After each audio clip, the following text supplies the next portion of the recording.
Assalamualaikum warahmatullahi wabarakatuh. Waalaikumsalam.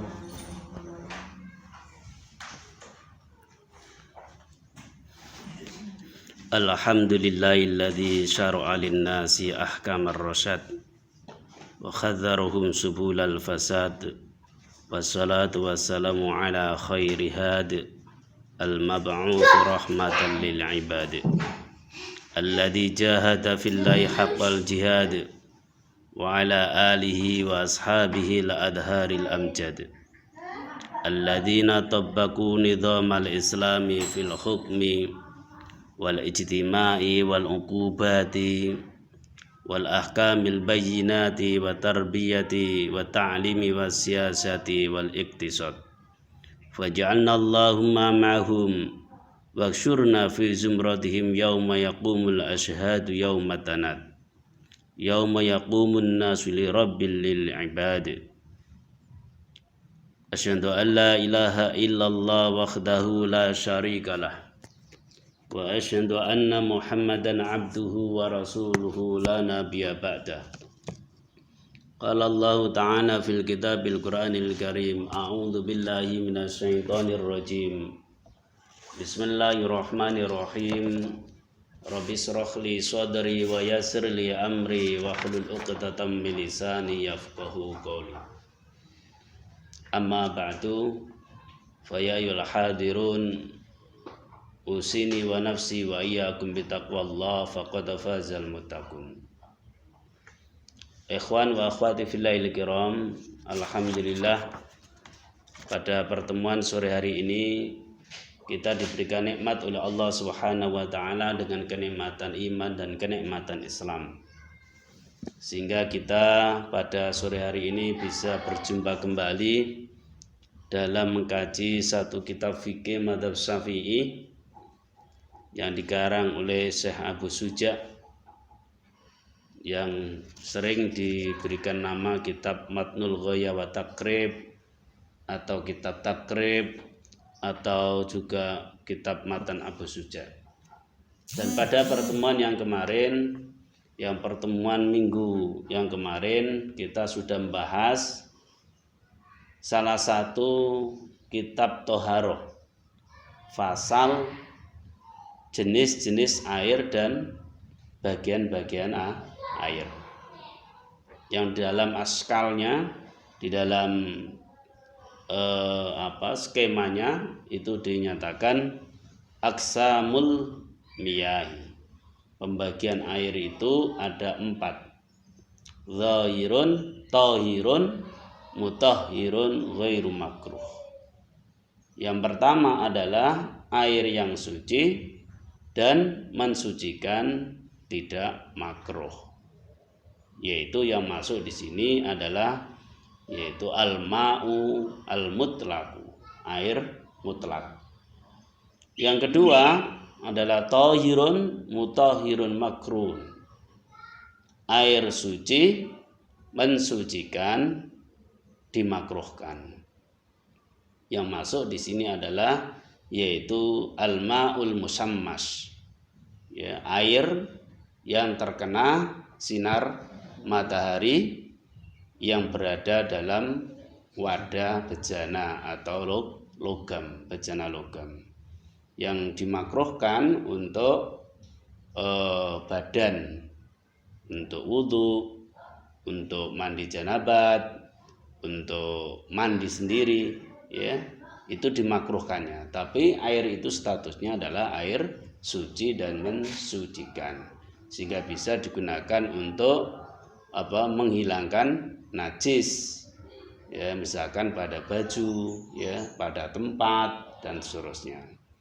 Yang ketiga, jenis pembagian air yang ketiga adalah tahirun ghairu mutahhirin, yaitu air yang suci tidak mensucikan. Ya, yang masuk di sini adalah al-ma'u musta'malu, air mustakmal. Ya, air mustakmal itu adalah suci, ya, tidak mensucikan. Yang kedua yaitu air yang berubah ya, karena kecampuran benda-benda yang suci.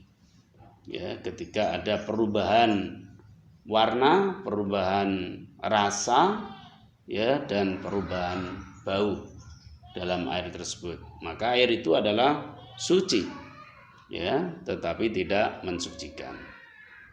Yang keempat, pembagian air yang keempat yaitu air najisun, air najis. Air najis adalah air yang kejatuhan najis, ya. Air yang kejatuhan najis yang kurang dari 2 kulah, ya, 2 kulah, ya. 2 kulah itu kemarin diukur dengan krus sekarang adalah panjang, lebar, dan tingginya sekitar 58 cm atau digenapkan menjadi 60 cm, ya. Ikhwan wa akhwati fillah kiram, itu kita membahas terkait dengan jenis air dan pembagiannya. Sekarang kita lanjutkan, masih kita membahas kitab Thaharah. Kita masuk pada yaitu fasal ma yadhuru bittibaghi. Ma yadhuru bittibaghi. Ya, ma apa-apa yadhuru yang suci, bittibaghi dengan disamak.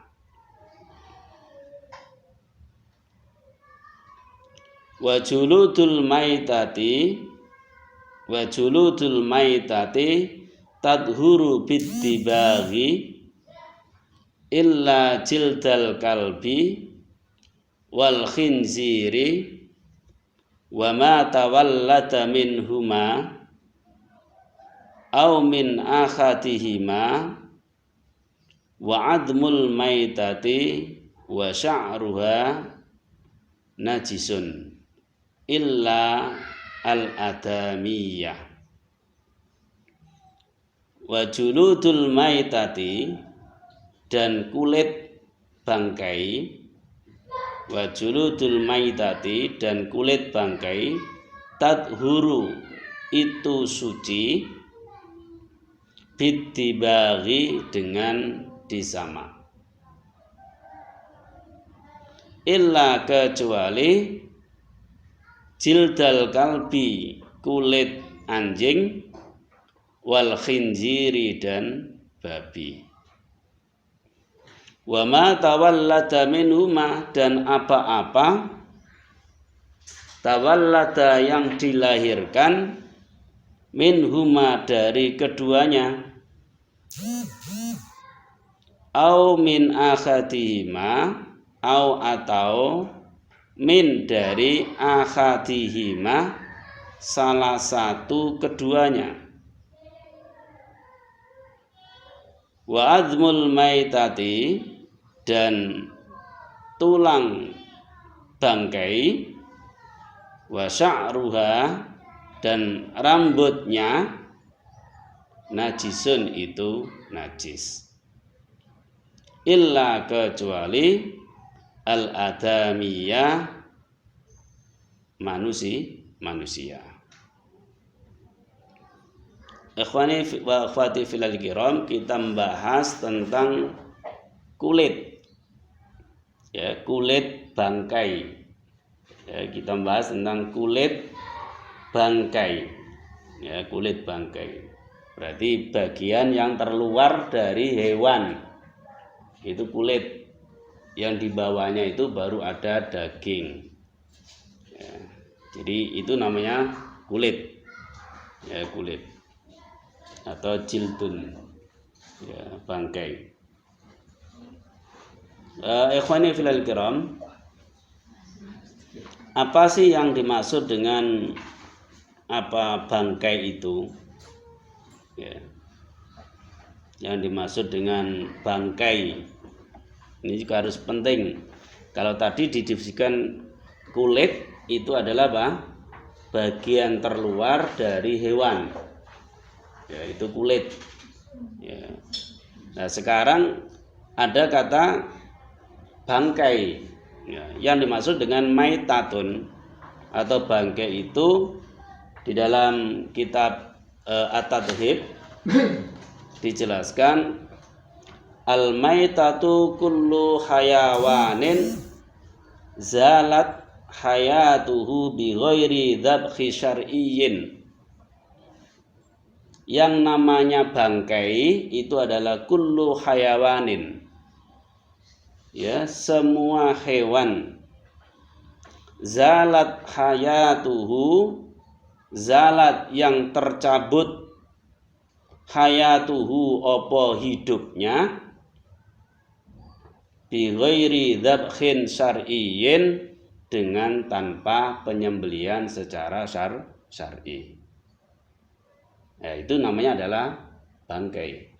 Jadi dijelaskan di dalam satu fikih yang lain dikecualikan dua hewan. Ya, dua hewan. Yang pertama adalah serangga, belalang, Yang pertama adalah belalang, karena itu sebutannya belalang. Yang kedua adalah ikan. Itu dalam hadisnya. Ya. Jadi semua hewan yang yaitu zalat hayatuhu, tercabut hidupnya, ya, tanpa disembelih secara syar'i, maka itu namanya bangkai kalau hewan itu, kecuali pada dua jenis hewan yang disebutkan di dalam hadis. Yang pertama adalah belalang dan yang kedua adalah ikan. Sebagian ulama ada yang menggunakan kias, menganalogikan terhadap belalang, yaitu serangga, ya, serangga. Sehingga ada juga yang mengkiaskan bahwa setiap hewan yang tidak memungkinkan untuk disembelih, ya, maka itu masuk dalam dikecualikan. Ya. Contoh misalkan yang masuk dalam hewan yang harus disembelih itu kan penyembelihan yang sah itu manakala 4 saluran itu terpotong. Dan dalam kitab fikih dijelaskan yaitu harus berada di lehernya motongnya. Sampai seperti itu. Ya. 4 saluran itu adalah kerongkongan, 2 tenggorokan, dan 3/4 adalah 2 urat nadi yang berada di kiri kanan dari leher. Jadi 4 saluran itu harus terpotong.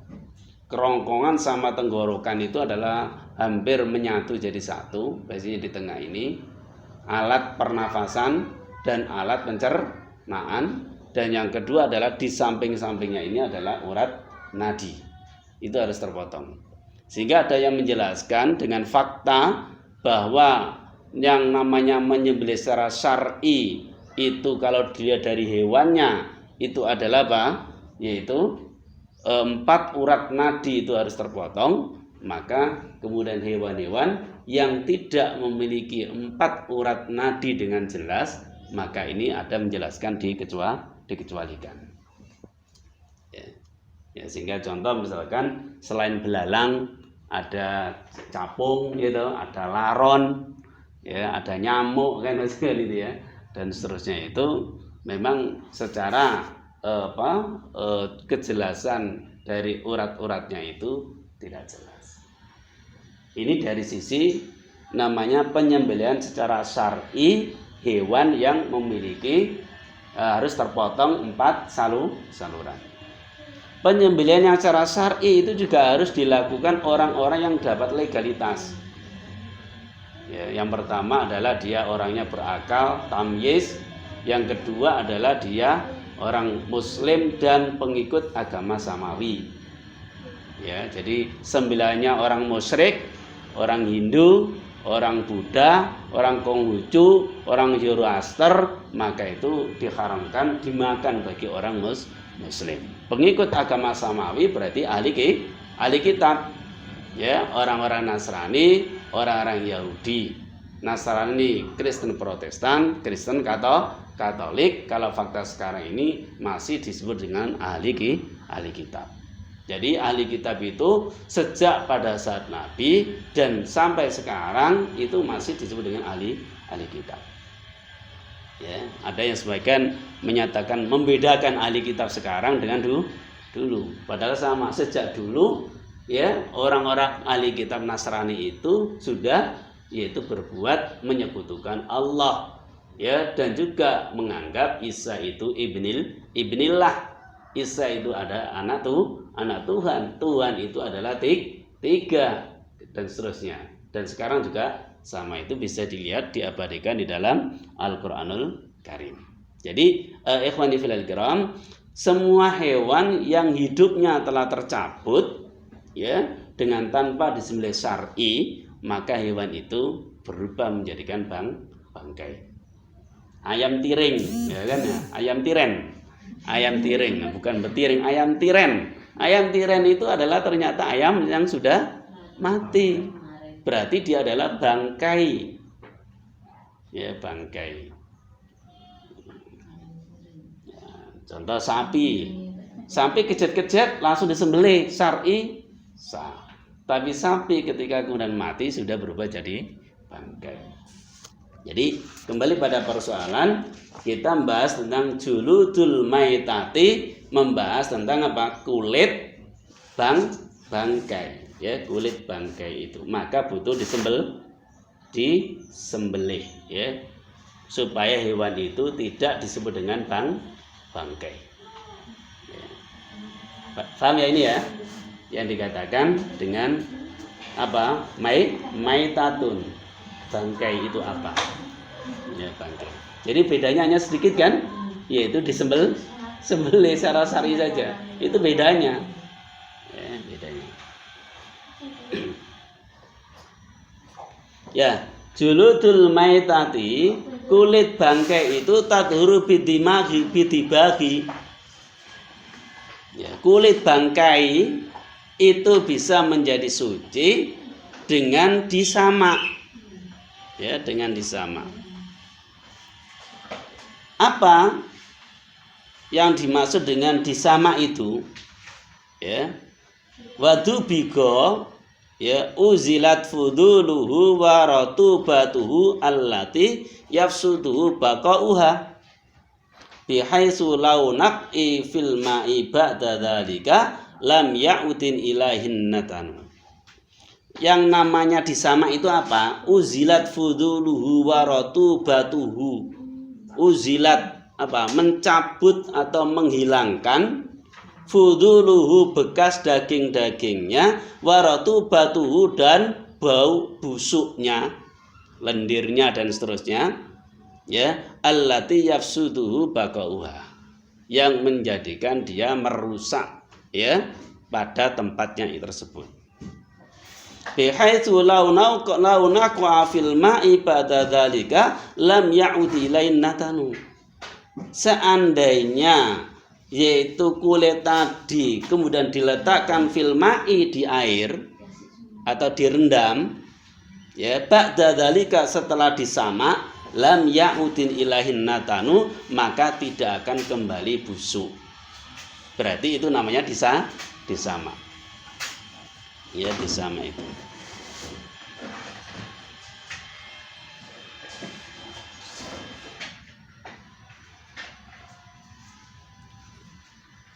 Rasulullah Muhammad SAW menjelaskan, bersabda dalam sebuah hadisnya yang diriwayatkan oleh Imam Muslim dari Abdullah bin Abbas, ya, sami'tu Rasulullah sallallahu alaihi wasallam yaqulu idza dubigha al-ihabu faqad tahura. Idza, apabila dubigha, disamak, al-ihabu, opo kulit bangkai, faqad tahura, maka sungguh telah suci. Jadi dasarnya yaitu apa? Juludul maitati tathuru bidibaghi, kulitnya bangkai disamak itu menjadi suci. Itu dasarnya adalah hadis riwayat Imam Muslim. Idza tubigha al-ihabu faqad tahura. Ya, bila disamak ya apa ihabu kulit, ya, ihabu itu adalah al-jildu kulit, faqad tahura maka sungguh telah suci. Ya, telah suci. Dalam hadis yang diriwayatkan dari Maimunah, dinukil dalam satu kitab Kifayatul Akhyar, ya, riwayat Abu Dawud dan Nasai dengan isnaduhu hasan, sanadnya hasan, yaitu pada saat Rasulullah Muhammad SAW itu melewati ya seseorang yang menyeret hewan, ya, menyeret hewan, maka Rasulullah itu bertanya, lau akhadtum ihabuha, ya, bagaimana seandainya kamu itu mengambil kulitnya, gitu loh. Faqalu innaha maitatun, maka kemudian mereka itu menjawab, innaha sesungguhnya hewan yang tak seret ini maitatun, itu bangkai. Apa tadi bangkai? Semua hewan yang mati, semua hewan yang hidupnya tercabut, nyawanya tercabut tanpa disembelih secara syar'i, maka itu adalah bangkai. Maka faqala Rasulullah sallallahu alaihi wasallam, kemudian Rasulullah bersabda, yadhuruhul ma'u wal qardu, ya, air dan daun salam itu mensucikannya, ya, air dan daun salam itu adalah mensucikannya. Berarti kalau begitu, yaitu apa, dalam hal untuk menyamak, ya, menyamaknya itu berarti ada benda-benda yang digunakan untuk menyamak. Ingat ya, yaitu kulit hewan yang halal yang mati tanpa disembelih syar'i bisa menjadi suci jika disamak. Ya, jika disamak. Apa nyamak itu? Yaitu apa? Satu, menghilangkan apa? Uzilat fuduluhu waratubatuhu, yaitu harus dihilangkan apa? Bekas dagingnya dan yang menyebabkan bau busuknya. Jadi kalau bagian dalamnya itu berarti apa? Ono daging bekasnya dan bau busuknya, ono lendir-lendir, itu harus dikerok. Ya, dihilangkan. Ya, dihilangkan. Nah, ini harus seperti itu. Itu yang pertama, ini harus dihilangkan. Yang kedua adalah yaitu memberikan pengharum pada benda tersebut. Itulah yang beberapa hal itu supaya nanti tidak kembali lagi busuk, maka benda harum itu macam-macam. Dalam hadis ini dijelaskan yaitu bisa dengan daun salam. Ya, dalam penjelasan kitab Kifayatul Akhyar bisa dengan tawas, barang-barang yang pedes. Ya, tawas. Ya, kemudian apa lagi? Garam, gitu, dicampur itu. Nah, ini untuk apa istilahnya, yaitu menghilangkan baunya tadi dan mengawetkannya. Ya, kalau ya bagaimana dengan daun salam itu kan bisa menghilangkan baunya kan itu ya. Bagaimana kalau dikasih parfum tok? Kalau kasih parfum tok hanya menghilangkan baunya, belum sampai kemudian syaratnya apa tadi? Launa qafil ma'i ba'da dzalika lam ya'udil ilaihin natanu. Jadi kalau seandainya sudah disamak itu kemudian direndam lagi dengan air, maka tidak akan kembali busuk. Artinya berarti apa? Harus ada benda zat yang membuat bahwa kulit itu menjadi awet. Ya, garam itu termasuk salah satu diantaranya pengawetan secara alami. Ya, secara alami. Nah, ini apa? Termasuk apa? 3 syarat bahwasanya cara menyamaknya. Satu apa? Hilangkan yaitu bekas dagingnya dan lendir-lendir yang bau busuknya. Dikerok, dihilangkan dulu. Ya, itu yang pertama. Yang kedua adalah yaitu campur dengan benda-benda yang benda-benda itu adalah suci, yang bisa menghilangkan baunya dan juga bisa menghilangkan apa? Bisa mengawetkannya. Ini bisa, bisa dengan apa tadi? Daun salam untuk baunya, bisa dengan tawas, bisa campur dengan garam, bisa dengan yang lainnya. Kemudian yang ketiga adalah yaitu keadaan jika direndam kembali atau kena basah, maka kemudian yaitu tidak akan kembali busuk. Nah, kalau sudah seperti itu berarti itu namanya disamak. Kulit bangkai binatang halal tadi yang asalnya halal hidupnya kemudian jadi bangkai tadi, maka kulitnya menjadi suci. Ya. Jadi kalau sudah suci berarti apa? Ya bisa dengan digunakan untuk tempat wadah kan itu ya. Nah, misalkan apa? Untuk wadah toh? Wadah bisa. Ya, diisi air juga boleh kan? Sudah nggak bau lagi gitu loh ya. Nggak bau lagi.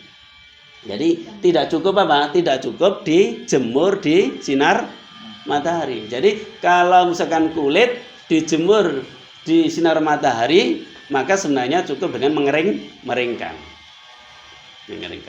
Bagaimana kalau itu kulitnya kulit yang bukan bangkai? Ya nggak masalah, halal. Contoh misalkan binatang korban kan ada kulit banyak sekali, marono dijemur nggak ada masalah kan itu ya. Kenapa? Status kulitnya tadi adalah tidak najis karena hewannya sudah disembelih secara syar'i.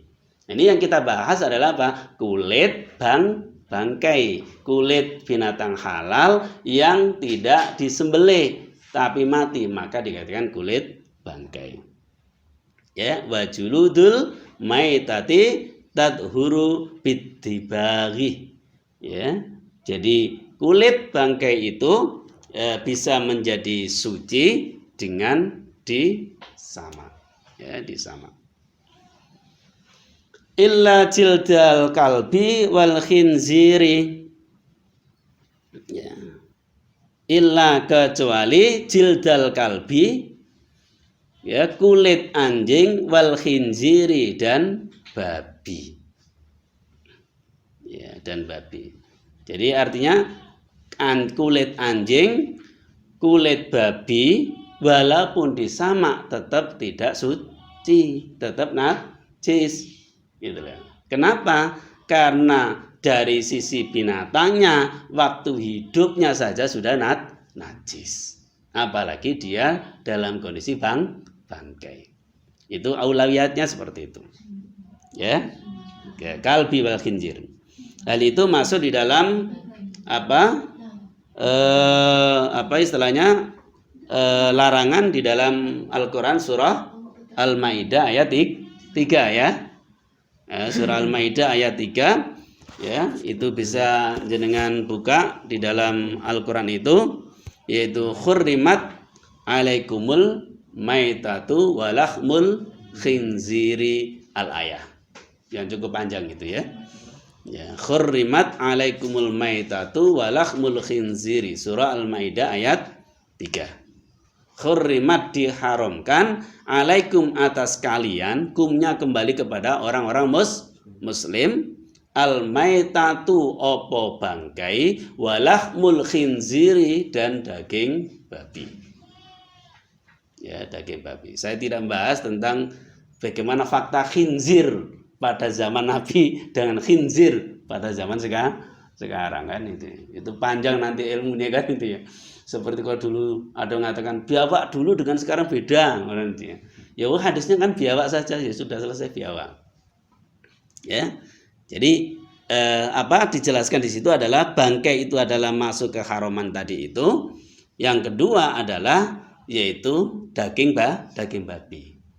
Jadi mafhumnya gini, daging babi saja itu diharamkan, apalagi kulitnya gitu loh ya, apalagi kulitnya. Dagingnya yang biasanya sering dimanfaatkan kalau hewan itu kan dagingnya toh, ya, apalagi kemudian kulitnya. Jadi kalau dagingnya babi saja diharamkan, apalagi dengan kulitnya. Ya, sehingga illal jildal kalbi wal khinziri, ya, kulit anjing dan kulit babi itu walaupun disamak tetap dia itu adalah najis. Ya, dan itu masuk dalam diharamkan. Dijelaskan di dalam kitab At-Tadhib, itu menjelaskan surah Al-Maidah ayat 3, fayadkhulu fihi ma la ya'kulu lahmahu idza dzubiha kal khimari. Yang masuk di dalam ayat ini pula adalah hewan-hewan yang memang dagingnya tidak boleh dimakan ketika disembelih. Ada masuk di sini. Contoh khimar. Khimar ya. Khimar di sini adalah keledai jinak. Yang liarnya boleh kan? Keledai jinaknya. Itu kan secara yaitu syar'inya dalam sunnahnya itu adalah apa? Disembelih saja dagingnya haram. Apalagi bangkai. Jadi yang masuk di dalam ayat itu adalah apa? Yaitu daging yang memang dilarang dimakan ketika disembelih. Itu seperti hewan keledai jinak. Yang kedua adalah yaitu wa ma yu'akkalu lahmahu idalam tatawaffuri syurutan dzabahahu, yaitu sesuatu yang dagingnya boleh dimakan tapi ketika tidak sempurna syarat-syarat penyembelihannya. Ya, kadzabi khatil murtadi, seperti sembelihannya orang murtad. Jadi sembelihannya orang murtad, ya, orang murtad tadi itu menyembelih kambing, gitu. Kambingnya kan dagingnya halal dimakan sebenarnya kalau disembelih sempurna. Tapi karena ada satu syarat, yang menyembelihnya itu adalah orang murtad, bukan orang yang masuk dalam orang muslim atau ahli kitab, maka sembelihannya tadi itu dimasukkan dalam yaitu keharaman. Hurrimat alaikumul maitatu. Jadi karena nggak sah nyembelihnya, maka berubah jadi bangkai. Ingat tadi apa? Penyembelihan itu syar'i atau tidak syar'i, sempurna atau tidak sempurna, dilihat dari satu penyembelih. Penyembelih, apa penyembelihnya? Syaratnya adalah satu, dia adalah berakal dan mumayyiz. Jadi orang gila, majnun, berarti sembelihannya tidak sah. Orang yang normal seperti ini, kemudian saya nyembelih langsung ayam yang kumat, maka adalah apa? Tidak sah. Satu. Yang kedua, yaitu orang muslim atau ahli kitab. Ahli kitab, yaitu pengikut agama samawi. Kalau sekarang berarti orang Yahudi, orang Nasrani, Kristen Protestan, Kristen Katolik. Itu dibolehkan. Orang musyrik maka tidak sah. Hindu, Buddha, Konghucu, Zoroaster, apalagi ya, Konghucu, ya, Majusi, ya. Nanti muncul aja apa kejawen. Nah, sekarang mau dihidupkan lagi yaitu aliran kejawennya, itu masuk dalam kategori musyrik. Maka sembelihannya tidak sah. Ya tidak sah. Ya termasuk yaitu murtad ini. Ya, orang murtad berarti dia keluar dari Islam. Orang yang murtad. Kan hukumnya harusnya nggak bisa menyembelih orang murtad itu kan? Apa? Karena man baddala dinahu faqtuluhu. Barang siapa yang mengganti agamanya, barang siapa yang murtad dari agama Islam, maka faqtuluhu, maka bunuhlah hukumnya. Ya, walaupun ada dua alternatif kan. Yang pertama adalah dinasihati agar dia kembali, yang kalau udah nggak mau maka adalah faqtuluh. Berarti adalah orang murtad sebenarnya sudah tidak punya hak hidup dengan kemurtadannya itu. Ya, kemurtadannya itu. Ini seperti itu. Nah, bagaimana kalau sekarang dia murtad? Ya. Kemudian setelah itu dia masuk agama samawi, ya berarti dia ikut agama samawi. Kan itu sebenarnya. Itu yang kedua ya, yang kedua.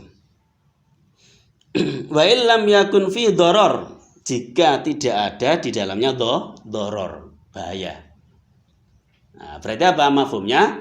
Yaitu jika daging itu atau kulit tadi hewan tadi itu ada doror, contoh misalkan yaitu mengidap penyakit yaitu vaskular hepatika. Nah, yaitu apa? Kena cacing hati. Kena yaitu cacing pita. Misalkan adalah Taenia saginata, cacing pita pada sapi misalkan. Nah, ini kan berarti apa? Dagingnya itu ada doror, ada bahayanya itu. Ada bahayanya. Jadi pada saat yaitu korban itu kan dulu pernah dicek ya kan oleh siapa? Oleh dinas kesehatan. Oh, ini ternyata mengandung ini dan seterusnya itu. Berarti ada doror, ya ada dorornya itu. Ya, sapi ini siapa? Ya, jadi ikhwani fillah kiram dimasukkan dalam hurrimat alaikumul maitatu walahmul khinzir, itu yang masuk di situ adalah apa? Satu, yaitu memang dagingnya tidak boleh dimakan walaupun disembelih, yaitu hewan keledai jina. Yang kedua adalah dagingnya bisa dimakan tetapi tidak sempurna penyembelihannya. Baik tidak sempurna penyembelihannya orang yang menyembelihnya, atau tidak sempurna penyembelihannya dilihat dari sisi 4 saluran yang tidak terputus. 4 saluran yang tidak terputus. Apa tadi? Kerongkongan, tenggorokan, dan 2 urat nadi. Itu terputus. Itu dia yang lebih sahih, lebih benar. Walaupun ketika ada yang menjelaskan, yaitu bagaimana kalau hanya kerongkongan, tenggorokannya terputus, kemudian 1 urat nadi terputus. Ya, ulama fikih ada menjelaskan tetap sah. Ya, tetap sah. Ya. Ada lagi yang menjelaskan itu bagaimana kalau kerongkongan sama tenggorokannya terputus, urat nadinya tidak terputus. Ulama fikih tetap mensahkannya walaupun derajatnya rendah. Kenapa? Dia berpatokan pada hadis selama ada aliran darah maka itu sudah dianggap sembelih. Berarti apa? Minimal apa? Kerongkongan sama tenggorokan, gitu. Nah, tapi ada yang lain juga, yaitu ada perintah yang lain menyembelihnya dengan menyembelih yang tidak menyakitkan, gitu. Tidak menyakitkan apa? Satu, alatnya pisaunya harus tajam, gitu. Yang kedua adalah yaitu apa? Sekali seret, nggak kejet-kejet mana? Nah, gitu loh. Yang nggak kejet-kejet mana itu apa? Bila 4 saluran itu terputus. Jadi kerongkongan, tenggorokan, 2 urat nadi terputus, semuanya ini seperti ini jeret, langsung denggekin aja, ya, biarkan sambil masih dipegang, sudah langsung mati. Kecuali pada hewan-hewan tertentu. Contoh unta. Nah, ini unta sudah terputus semuanya masih jalan-jalan. Ya, ada lagi yaitu apa? Bebek atau banyak itu? Mentok itu kan sudah terputus semuanya, kadang-kadang masih jalan-jalan, nggak ada masalah, ya. Nah, jadi urat nadinya. Oke.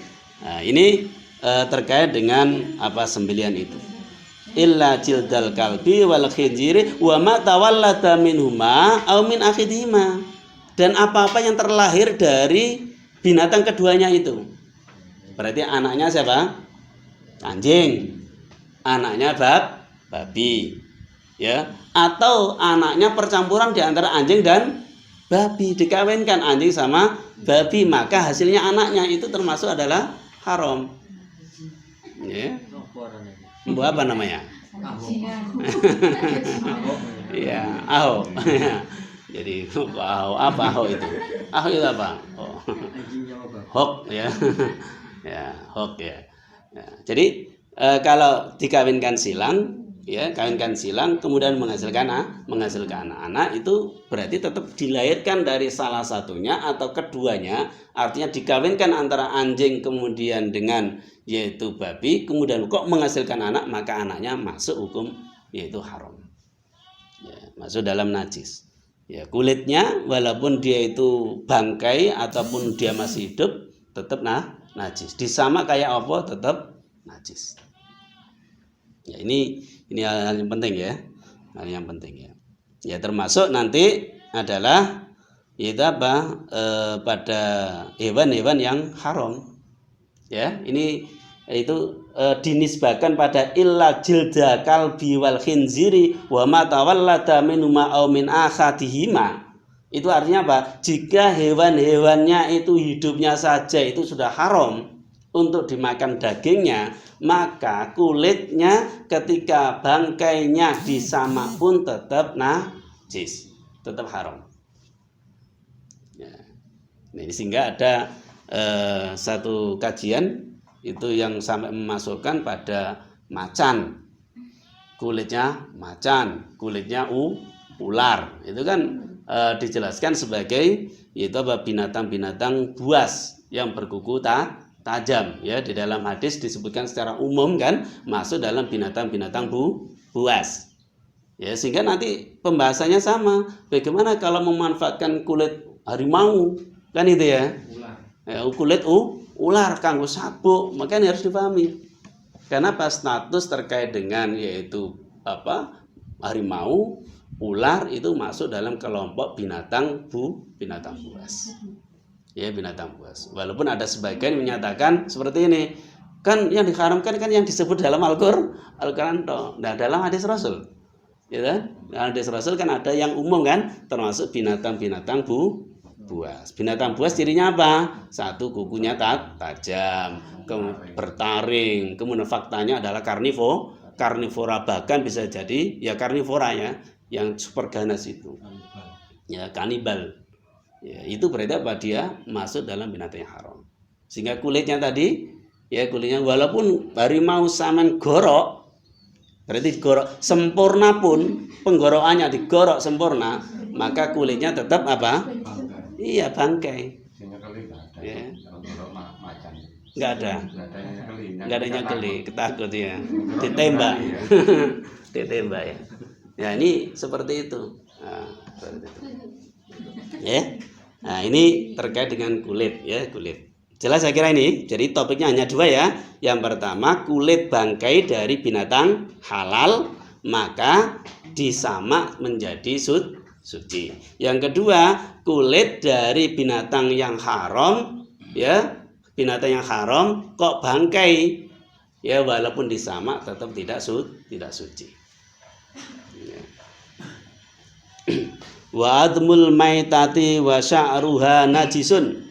Wa admu dan tulang bangkai, wa sya'ruha dan rambutnya bangkai, najisun itu najis. Jadi tulangnya bangkai najis. Tulangnya bangkai najis. Rambutnya bangkai ya najis. Dalam kitab ini. Ya, di dalam kitab Kifayatul Akhyar itu memang ada kaulani, dua pendapat terkait dengan rambutnya bangkai. Yang pertama, la yunajisu, tidak najis. Alasannya apa? Alasannya yaitu rambut itu tidak bernyawa. Rambut itu kalau dipotong tidak sakit dan tidak terasa menyakitkan itu. Ya, jadi hanya nempel saja. Maka dia nyimpulkan adalah kalau begitu berarti tidak masuk dalam najis. Ya, dicabut loro. Karena akarnya. Nah, itu satu. Kemudian yang kedua adalah yaitu najisun, najis. Dan kitab Matlul Ghoya ini, kitab Kifayatul Akhyar, kemudian kitab Tadrib ini, dan ada satu sarah yang cukup bagus yaitu kitab Iqna, ada 2 juz, itu mengambil bahwa dalamnya rambut itu ditarjihnya itu najis. Rambutnya bangkai ya, rambutnya bangkai. Hewan apa? Ayam ya, ayam mati, tiren tadi ya. Berarti apa? Bulunya itu masuk dalam kategori najis. Ya. Kemudian yang kedua bisa jadi adalah ada kucingnya mati. Ya, berarti apa? Bulunya itu masuk dalam kategori najis di sini. Ya. Jadi ini wa admul maitati, dan apa tadi, tulang bangkai itu juga najis. Ya. Jadi memanfaatkan tulang, menggorok dengan tulang ya kan, itu kan. Ada menggorok dengan tulang. Nah, tulangnya ini harus dijelaskan, ini tulangnya tulang bangkai atau tulang bukan bangkai. Jadi itu. Kalau tulang bangkai berarti memanfaatkan benda najis. Illa al-adamiyah, kecuali manusia. Jadi tulangnya manusia, rambutnya manusia, ya itu tidak masuk dalam kategori najis. Wa ammal adamiyu fala tanjisu maitatuhu, dan adapun manusia anak Adam maka tidak najis bangkainya. Tidak najis bangkainya. Di dalam kitab Bulughul Maram itu ada pembahasan, kalau nggak lupa itu mungkin bab sama, yaitu bab tentang wudhu. Itu ada hadis, yaitu salah satu diantaranya setelah memandikan mayat maka kemudian dia bersuci. Ya, tapi hadisnya adalah dhaif. Kalau masih ingat ngaji kita Bulughul Maram di Mushola Istiqmal ya. Sehingga di situ dikuatkan berarti tidak najis. Artinya yaitu orang yang memandikan mayat setelah itu mandi di situ bukan untuk liizalatin najisun, bukan untuk menghilangkan najisnya karena bersentuhan dengan mayat manusia, tapi untuk menghilangkan kotoran. Karena memandikan mayat itu kan apa? Yang keluar bisa jadi nya, ya kan? Yang keluar itu kan harus dikeluarkan. Ya gitu ya. Yang sudah pernah memandikan kan harus dikeluarkannya itu. Nah, ini berarti adalah bukan untuk bahwa bangkainya itu najis. Jadi illa adam ini. Hal itu ditegaskan di dalam Al-Qur'an surah Al-Isra ayat 70. Di antara dalilnya adalah walaqad karramna bani Adam. Walaqad dan benar sungguh karramna kami Allah memuliakan Bani Adam, anak-anak Adam, yaitu manusia ini. Nah, ini dijelaskan di dalam kitab At-Tadhib. Ini menunjukkan adalah menafikan perkataan tentang najisnya mayatnya manusia. Ya. Kenapa? Karena ada yaitu li hurmatihi ay karamatuhu. Yaitu apa? Memuliakan dari bangkai atau mayat manusia itu. Ya, ini terkait dengan apa? Bab tentang kulit ya, tentang kulit. Bisa dipahami ya? Kemudian yang pasal yang berikutnya isti'malul awani. Isti'malul awaniyi. Penggunaan ya bejana, penggunaan bejana atau alat al-awani boleh atau wadah. Wala yajuzu isti'malu awani dzahabi wal fiddati wa yajuzu isti'malu ghairihima minal awani. Wala yajuzu dan tidaklah boleh isti'malul awaniyi menggunakan wadah adzahabi emas wal fiddati perak dan perak. Wa yajuzu dan boleh isti'malu ghairihima ya menggunakan selain keduanya emas dan perak minal awani dari wadah. Ya, ini bab tentang bagaimana hukumnya menggunakan wadah atau bejana yang terbuat dari apa? Emas dan perak. Ya, emas dan perak. Ya. Dijelaskan di sini yaitu apa? Tidak boleh hukumnya menggunakan apa? Wadah dari emas dan perak. Ya, itu tidak boleh.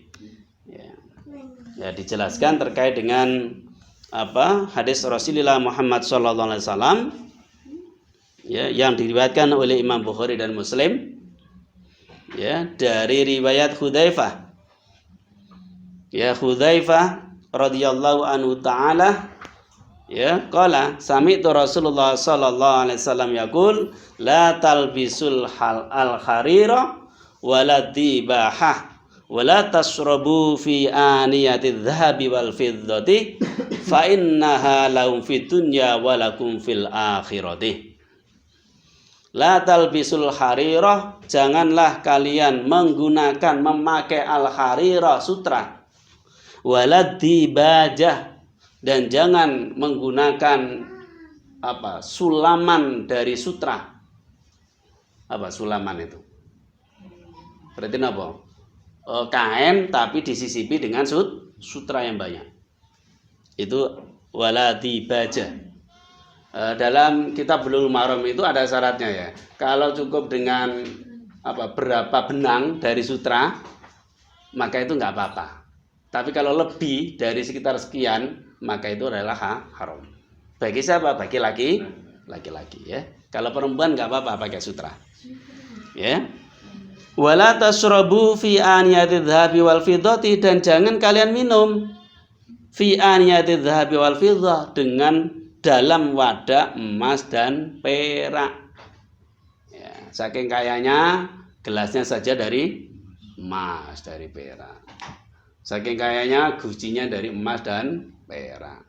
Saking kayanya sampai ceretnya itu dari emas dan perak. Nah, sekarang supaya dianggap kaya, ceretnya dari apa? Dari kuningan ke. Nek mau kaji-kaji niku napa? Ya, cangkirnya air zam-zam itu warnanya kuning. Wah, ini koyo emas lah. Ternyata kuningan ya. Kuningan. Ya, kuningan itu termasuk hasil sepuan ya. Jadi bukan asli logam. Ya, bukan asli logam.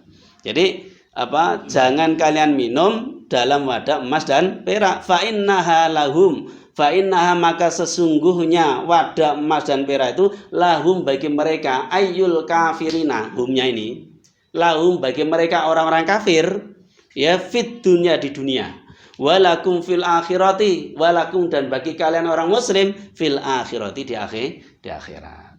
Jadi artinya apa? Ad-dunya, dunia ini masuk sijnul mu'mini wa jannatul kafirin. Dunia itu adalah penjaranya orang mukmin dan surganya orang kafir. Jadi kehidupan yang gemerlap, glamor itu sebenarnya kehidupan yang memang condong pada orang kafir, berfoya-foya. Ya, kalau Anda lihat bagaimana gembiranya Bizantium ya, ketika pasukan kaum muslimin tidak bisa menjatuhkan atau merobohkan bentengnya. Ini kan biasanya hidupnya glamor ya, minum-minuman ya, kemudian saking kayanya sampai dari emas ya, dan seterusnya. Ya. Nah, ini dijelaskan oleh Nabi adalah dicela ya, nikmat itu orang kafir itu di dunia, tapi bagi kalian orang mukmin muslim nanti di akhirat. Jadi kalau sekarang nggak punya emas nggak apa-apa ya. Ya, kenapa? Walakum fil akhirat. Ya. Nanti di akhirat dapat emas ya. Dapat perak ya. Kan gitu ya. Walaupun boleh kan pakai anting-anting kan nggak masalah toh. Nah, bagi perempuan ya, bagi laki-laki yang nggak boleh. Ya, jadi seperti itu. Bahkan di dalam hadis yang lain riwayat Muslim, alladzi yashrabu fi aniyati dhahabi wal fiddati innama yujarjaru fi batnihi naru jahannam. Dijelaskan dalam hadis riwayat Muslim, yaitu orang yang minum fi aniyati dhahabi wal fiddah, dalam wadah emas dan perak, itu seperti yujarjaru fi batnihi naru jahannam. Seperti yaitu api jahanam itu dilebokno dalam perutnya orang tersebut. Ini celahnya ya, sehingga ini menjelaskan sebuah celaan ya, celaan itu,